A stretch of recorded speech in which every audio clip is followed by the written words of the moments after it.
The message today that you've been given concerning Tibet and the Olympic Games, what exactly have you called for?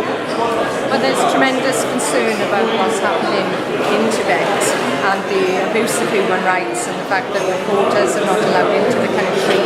And now that the whole focus is on China with the Olympic Games coming up, we're asking governments throughout the world, but of course including Wales and Britain, not to take part in the opening ceremony, which is a token gesture, but it is a protest, and China is very sensitive to protest, particularly around the Olympic Games.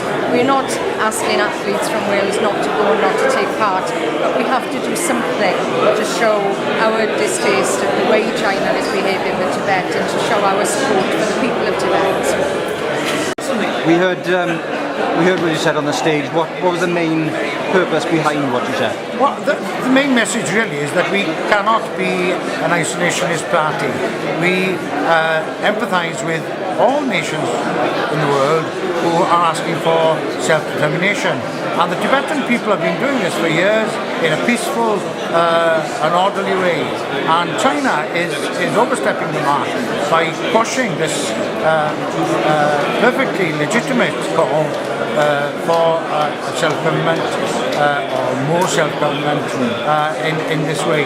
And we cannot pretend that it doesn't happen. You know, we conveniently forgot the Tiananmen Square incident, really. We swept it under the carpet because China is a huge market opening up for us. But we cannot go on pretending that they have their house in order. And on human rights they have a lot of work to do.